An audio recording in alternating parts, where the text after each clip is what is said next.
We are doing something we absolutely love.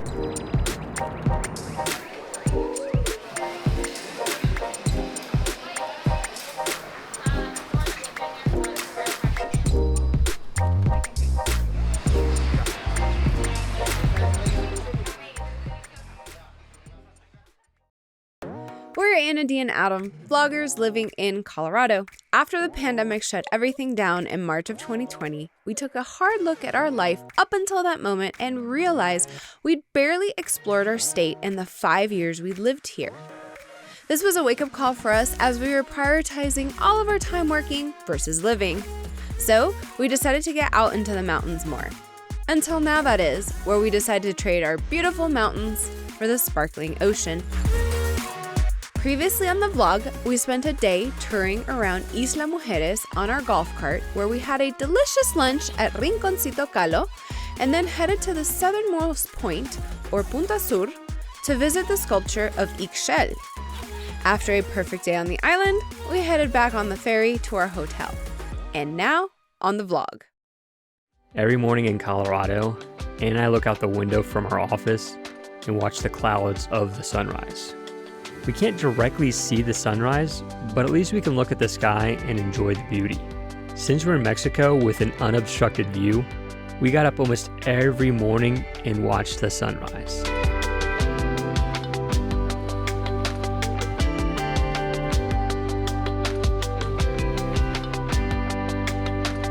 Morning. We are doing something we absolutely love. Can you take a guess? We're going on a food tour. So when we were here back in 2013, we were curious if Cancun had any food tours, and back then they didn't, and now they do. So we were doing a street food tour with Adam's dad, stepmom, stepbrother's girlfriend. I have to go through like the whole list in my head. So anyways, we're really excited. There's a total of 4 different stops along the way. There's gonna be some sightseeing, and I think we're gonna go to like a market. But anyways, very excited. Yeah, so the bus is picking us up in 10 minutes, and we're gonna go jump on there and take along with us. We gotta rush. Yeah, basically. Let's go. Bye. It's Claudia. I'm going to be your tour guide today, and welcome. I need to know as well if there's any allergy that I need to be aware of.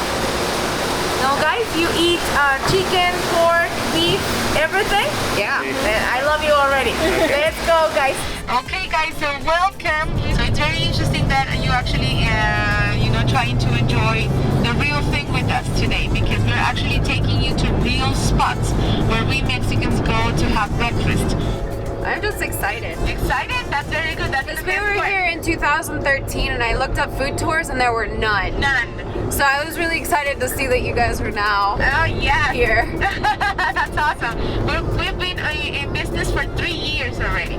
I'm a professional chef. Ooh. That's why I'm able to tell you all the story behind. And all your tour guides will be, foodies or chefs, professional chefs. 4 places we're going are very, some of them are very, very old in the city. As you may know, Cancun is a 51-year-old city.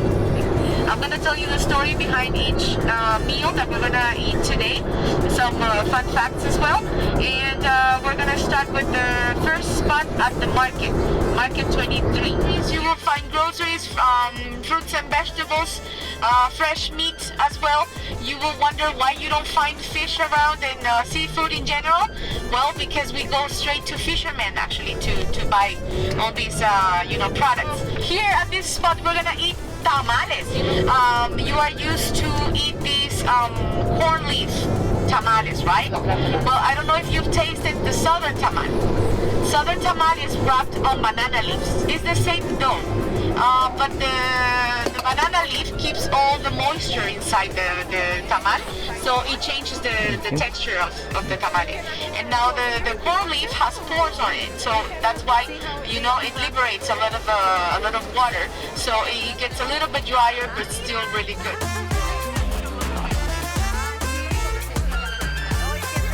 It was really good. You definitely taste the plantain leaves, which is one of the other things that gives the corn a flavor in the hallacas, which obviously these are not, but it is a very familiar texture and flavor. Another place that we're going next, that you will also have one of the biggest breakfasts in Mexico, which is chilaquiles. Have you tasted chilaquiles before? Yeah. You know, it's like those corn chips that you eat just like that with nachos and all that. Well, the real preparation is we bake them in salsa, and it becomes almost like a Mexican lasagna, if I may say, because we put a lot of toppings and it becomes soft. So we just eat it like that, and this is the typical breakfast in Mexico in general when you have the chance to have a full breakfast. But because we don't have the time and we have to go to work, we also put it on a bun. And we are just crazy, you know, walking like this and like this in the middle of the subway, taking care of our food and eating at the same time. So you just got the tamale, because if we give you too much bread, you're gonna remember me tomorrow, okay? Alright, so we just had our first food stop. We're at Market 23. I had the guayaba atole, and it was really weird because I'm not used to drinking guayaba hot, but it was really good. It was my favorite one because it was a lot stronger than the chocolate one. As far as the tamales that we had, I like the green one the best, just because I like the flavor and the spiciness of it. Adam liked the other one that was cooked on the plantain leaves. Okay, let's go.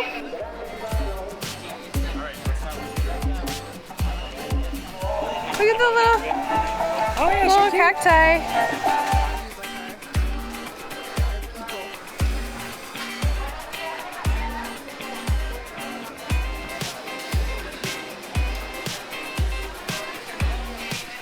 The orange chicken means it's the freshest one. White skin means it's not the freshest one. Welcome to the tortilleria. You know, this is a normal tortilleria on each corner in Mexico. So what they do is that in this case they have the mix into the machine, and it will go all around making the tortillas, and at the end these guys will be collecting the tortillas. Now, a fun fact about tortillerias in Mexico is that your mama will always send you to buy tortillas, at least 1 kilo of tortillas per day. And she will give you the money. You go to the tortilleria, next corner, and when you buy, you don't buy the whole kilo. You only buy half of it. Because the rest of the money you're gonna spend it on little machines, video games next to the tortilleria. Every single street in Mexico, they will always have a tortilleria with the video games next to them. And yes, it used to be here, but now it's out of order. Beautiful fruits. Oh, ginger. You know, we use a numerous amount of peppers in Mexico, and we can make a lot of salsas with them. But they have a name when they are raw, and they have another name once they're sun-dried, because they change properties and they change the flavor as well. For example, this pepper is called poblano pepper, and once it's sun-dried, it becomes ancho pepper. And just like that, all the peppers will be the same. It's a chipotle pepper, okay? When it's in a raw version, it is jalapeno or cuaresmeño as well. So once they are sun-dried, they become chipotle peppers. Alright, so our tour guide was telling us a little bit about the movie Coco. I don't know if you've watched it. It's the Pixar animated movie. And she was saying that the movie producers moved to Mexico for a while to study the culture, and all of the details of the movie were exactly right, which was one of the questions that we had watching it, to see if they had nailed the Mexican culture. Thought that was kind of cool. There's a guy that he's been there since I remember. And this guy is Mr. Polilla. El Polilla is a spot where they sell pork confit, which is cooked on its own fat. And they cook the entire pork. They have this big casserole, like huge, with all the parts of the pork, and they are just keeping all the parts and making the taco. It's a very simple taco. It needs nothing more but salt. That's it. But it's so juicy, tender, delicious, and so soft that you will be wondering why. You will not be wondering now why we are like at this spot all the time. They will have a table with a red salsa and green salsa. The green salsa will be the spicy one, and the red salsa is not that spicy.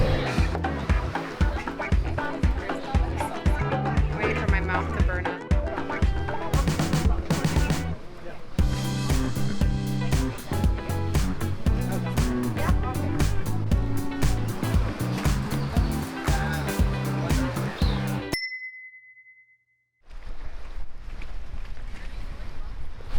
And so we're magically back at the hotel. We'll explain though.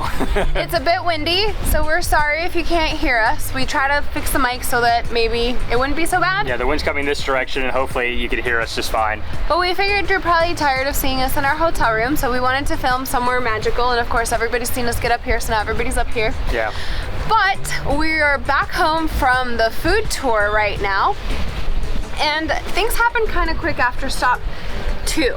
We started kind of going really fast, and so we didn't have a whole lot of time to talk about the food. So, just quick recap, right? Yeah, absolutely. A quick recap. We'll talk about the foods. We'll jump in and out, in and out, in and out. So, stop 2 was carnitas. Yep. We had these massive, massive, massive pulled pork tacos, which were like... And they cook the entire pig, and then they cut up the entire pig, so it's all of the parts of the pig. It's not just the outside, it's the organs also, all of it. It was delicious. Yeah, I would never be able to tell that it was organs and everything. It was amazing. The salsa was delicious. I even saved a geopin on my Google Maps for the next time that we're here. And the salsa too.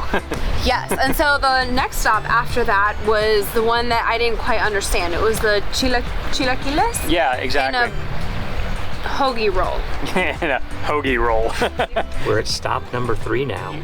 It's got these like chips in it, but they soak it for so long that it becomes really soft. Yes. And they put it in the hoagie roll, and that allows them to eat it on the go. Because traditionally, you would sit there and eat it with a fork, but this way they can eat it and they can walk around instead. And as our tour guide Claudia explained, it's like a Mexican lasagna. Basically. They layer chips and all the good stuff in it. It was really good, and I love how crispy the bread was. It was very tasty. Yeah.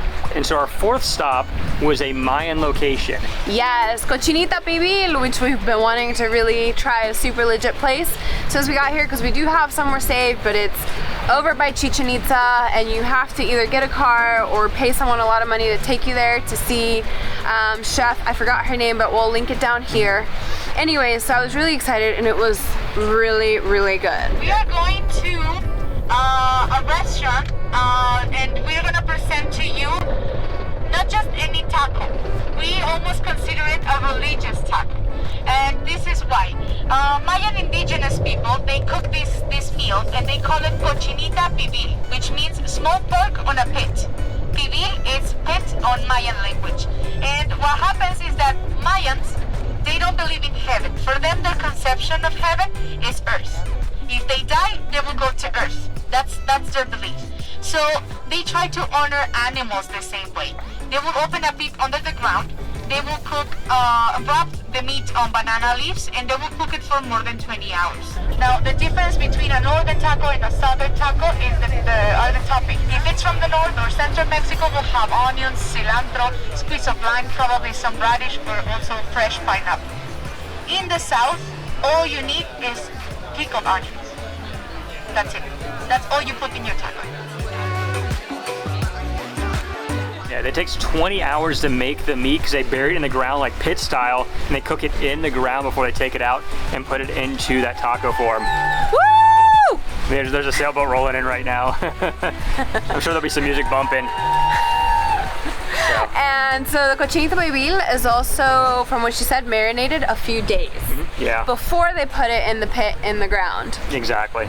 So absolutely delicious. Okay, so what were your thoughts? Well, no, and then we finished with Paletas. So I got ahead of myself. Yes, you did. So we went to the first ice cream shop. Was that the first legit one? Yeah, so that was the first ice cream shop in that town. There's something here. I know. Hold on, we might have to move. Yeah, we have a sailboat coming in right now.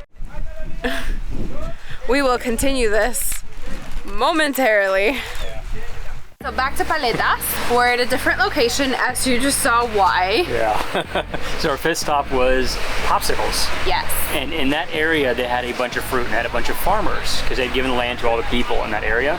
And so all of them are growing fruits. And in the season, well, they all had fruit, and they're like, well, what can we sell here? Because we've all grown our own fruits.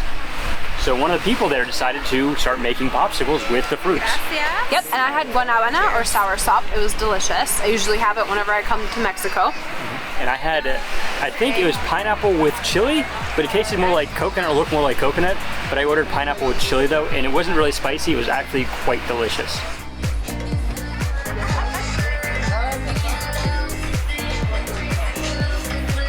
So far it's not too spicy, but it's really delicious. Let's go, next stop. Yes, woohoo! So a group of international artists, they came to this area to embellish some places, you know, and they liked this set of buildings because in front of them you can see some condos. To paint, actually they raised money around neighbors. And one of the ladies, Mayan descendant lady, she helped them to raise the money. They were so grateful to her that they paid her tribute with a mural. Are you making a mess? Yeah. Oh, you know it.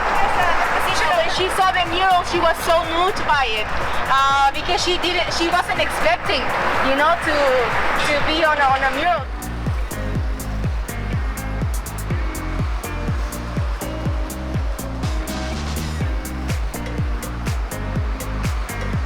Three kids holding each other on the street. They were holding each other like a small family, and he got moved by it. So he took a picture, and then he did the mural with their faces.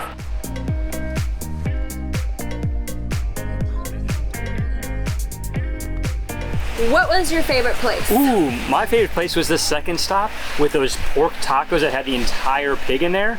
That was my favorite stop. What about yours? Stop number 2. Stop number 2, so that was The both our big favorite. fat taco. And that place Although, I'm sorry. No, go ahead.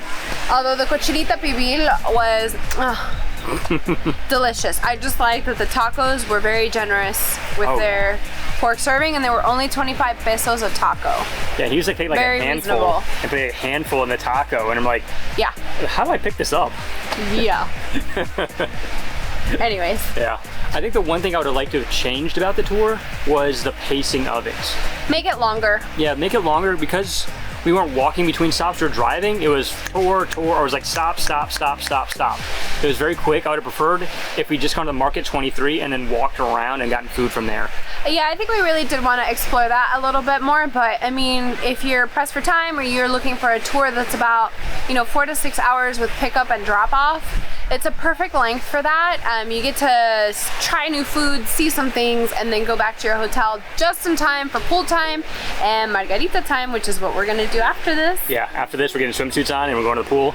Although I think we're gonna wrap up the video now since we already kind of did a pool day, and then call it good from there. Yep, so before you continue, I'm gonna say a big thank you, muchas gracias to Claudia, who was our tour guide. Not only was she our amazing, super friendly, super funny tour guide, but she's also a chef.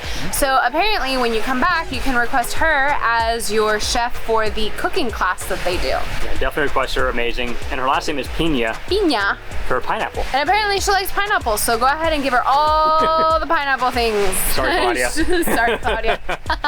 All right, well, big thank you to Cancun Food Tours for hosting us and for giving us this great experience. Yeah, absolutely. We are stuffed. Oh yeah, stuffed to the Dios brim. mío. Maybe we're wearing this shirt at the pool now. Both of us. If you haven't already, please subscribe to our channel. And if you haven't followed us on Instagram, please follow us on Instagram, because during the entire food tour, we are posting things in our stories and you can follow live along with us. Exactly, and hopefully next year, or it'll probably be 2022 when this video comes out. Oh yeah. It is our goal to actually have a website, and my plan is to start putting together like little travel guides for you. And a big one that I want to put together is Cancun, like if we were to do this again, kind of how we would time our stay here and places that we would go. And so I'm really excited to share all these things with you moving forward in the new year. And this is a way for us to hold ourselves accountable by telling you. Yep, that way you can hold us accountable. Mostly me, because I don't get anything done ever on time.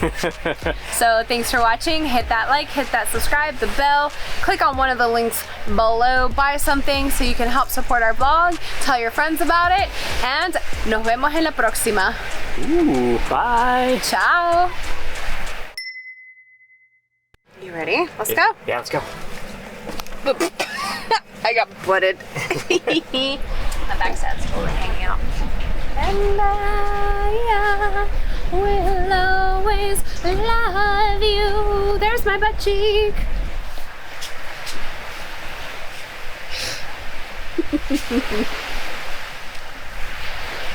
The wind happened, and we're sitting here watching the clip to make sure it's fine, and I got attacked.